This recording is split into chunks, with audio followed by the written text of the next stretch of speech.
আসসালামু আলাইকুম সবাইকে। কেমন আছেন সবাই? আশা করি সবাই ভালো আছেন। আমিও আপনাদের দোয়ায় আল্লাহর অশেষ রহমতে অনেক অনেক ভালো আছি। রাতে খাওয়া দাওয়ার পর এই যে বাড়িতে একটুখানি সবজির তরকারি আছে, ওইটা ফ্রিজে রাইখা দিমু। আর এদিক দিয়া ডিম, টমেটো আর কয়েকটা কাঁচামরিচ নিয়ে নিলাম। আর কইরা নুডলসের প্যাকও নিয়ে নিলাম। সব কিছু রেডি করতেছি, কারণ আজকে নুডলস রান্না করবো। প্রতিনিয়ত তো ইফতার খাওয়া হয়। ইফতারের পাশাপাশি আরো 2 দিন রুটি বানাইছিলাম, তারপর একদিন বিরিয়ানি রান্না করছিলাম, ওইগুলা শেয়ার করা হয় নাই। তো এদিক দিয়া তাইবামনি কি করতেছে, উনি এই যে আটা নিয়ে খেলতেছে। আমি যে কালকে রুটি বানাইছিলাম ওইখানে কিছু আটা রয়ে গেছিল, ওইটা আমি এই যে বাটিতে কইরা রাইখা দিছিলাম। উনি আইসা ওই আটাগুলারে দেখেন কিভাবে গাঁটতেছে, আর কাপড়টারে একেবারে শেষ করে লাইছে এই আটা দিয়া। তো আমি এইটা দেখাইতেছিলাম, রাইখা দিতেছি, ওনার একটা ঝাড়ি দিছি, উনি দৌড়াইয়া চইলা গেছে। সারাটা দিন বাচ্চারা যে কত দুষ্টামি করে ঘরের মধ্যে। আচ্ছা, এইটা কি কোনো খেলনা বলেন তো? এই যে গাড়ির থেকে খুইল্লা এইটারে এইখানে ওইখানে চতুর্দিকে এই ফালাই রাখে।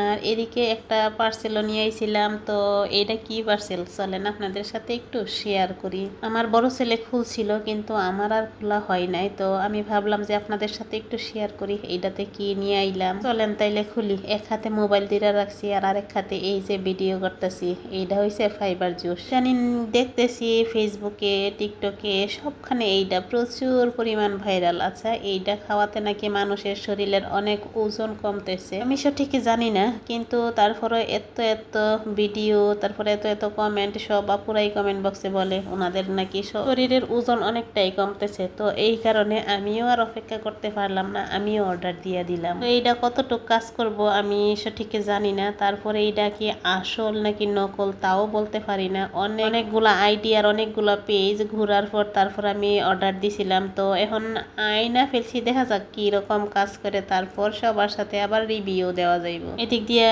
জুসের প্যাকেটগুলা দেখতেছিলাম, একটার মধ্যে যে 30টা মিনি প্যাক থাকে। তো 30টা 30 দিনে খাওয়ার লাগি। তো এদিক দিয়ে আপনাদের সাথেও শেয়ার করতেছি। তো আইসা করলাম রান্নার কাজে অনেকটা সময় লেট হয়ে গেছে। তো এদিক দিয়ে আমি কিন্তু নুডলসটা পানির চুলার মধ্যে বসাই দিলাম আর কি। পানি গরম করছি আর ওই পানি গরম পানির মধ্যেই বসাই দিচ্ছি। আরে একটা কথা বলতেই তো মনে নাই, আমার ভিডিওটা যারা দেখতে দেখতে এতটুকু আইসা পড়ছেন, দয়া কইরা অবশ্যই একটা লাইক আর একটা সুন্দর কইরা একটা কমেন্ট কইরা যাইবেন। আপনাদের একটা লাইক আর সুন্দর একটা কমেন্ট কিন্তু আমার ভিডিও বানানোর আরো অনেকটা আগ্রহ করে, আরো 10 জন মানুষের কাছে ভিডিওটা যাইতে সাহায্য করে। বুঝতেই পারতেছি না, আজকে কথা বলার মধ্যে অনেক ভুল ত্রুটি হইতেছে, কি এর লাগি কি জন্যে তাও বলতে পারতেছি না। তো দয়া কইরা কেউ আমার এই কথাগুলারে কিছু মনে করবেন না, যে আপু মনিটা দিয়ে আজকে এত ভুল ভুল কথা কইতেছে, দয়া কইরা কেউ কিছু মনে করবেন না। ঠিক দিয়ে কিন্তু চুলার মধ্যে নুডলস রান্নার সব কিছু রেডি কইরা কাটটা কুইটা রেডি কইরা নিছিলাম। আর এই যে কড়াইয়ের মধ্যেও দিয়ে দিলাম একে একে আলু কাটছি, ফুলকপি কাটছি, গাজর কাটছি, তারপর এই যে কয়েক পিস মাংসের টুকরা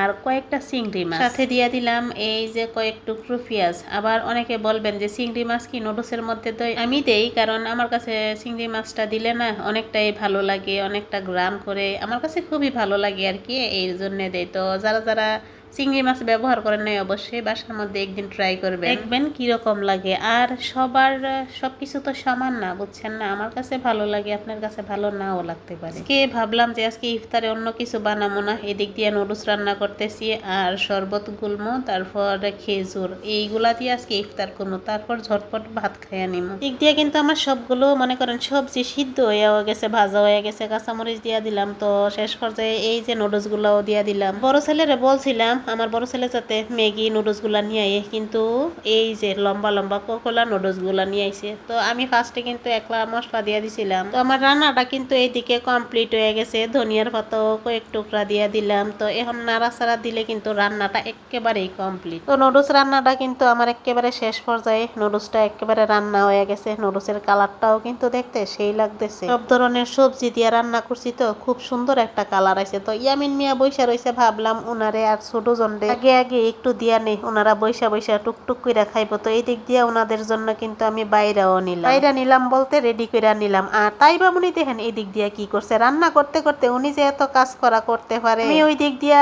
রান্না করতেছি আর এই দিক দিয়ে আইসা দেখি উনি এই কাজ করছে। ফার্স্টে আমি দেখা এইগুলারে দেখা ভাবছি কি আমার বড় ছেলে বা মেয়ে ওনারা বুঝি এইখানে ট্যাং গুল্লা রাখছে। পরবর্তীতে ভাবলাম না, পরবর্তীতে মনে হইলো আরে এইখানে তো অনেকগুলা ডিম ছিল, ডিমগুলা এগুলা কই। আর তাইবা মনিরে আমি দেখছি উনি এইখানে আইসা কুটুর কুটুর করছে। ইয়ার পাতার বক্স রাখতে আইসা দেখি এই কাণ্ড গড়াই লাইছে। দেখছেন এই যে ভাইঙ্গা ডিমের খোসা গুলারে ভিতরেই রাইখা দিছে। আয় আল্লাহ, এইরকম মানুষ থাকলে কোন দিক দিয়ে কি কাজ কমানো যাইবো? খালি কাজ বাড়াইতে এই তাহে, কাজ বাড়াইতে এই তাহে। এই যে এখন এই ডিমের এই যে সবটা দিয়া কিন্তু সারাটা ফ্রিজ ভরাইছে। এই দিক দিয়ে উনি আইসাও পড়ছে। আইসা দাঁড়ায় দাঁড়ায় দেখতেছে। ওনারে বললাম এইগুলা কি করছো তুমি? এইটা তোমার কাজ? হ্যাঁ, উনি ভালো মানুষ হইয়া এই যে ফ্রিজটা লাগাই নিল। পরে ইফতারের টাইম হয়ে গেছে। আমি পরবর্তীতে এই যে ফ্রিজটারে একেবারে পরিষ্কার করে নিলাম, কারণ এইভাবে যদি ডিম ভাঙানো সবকিছু যদি এখানে রাখতাম তাহলে একটা ডিমের গন্ধ করতো।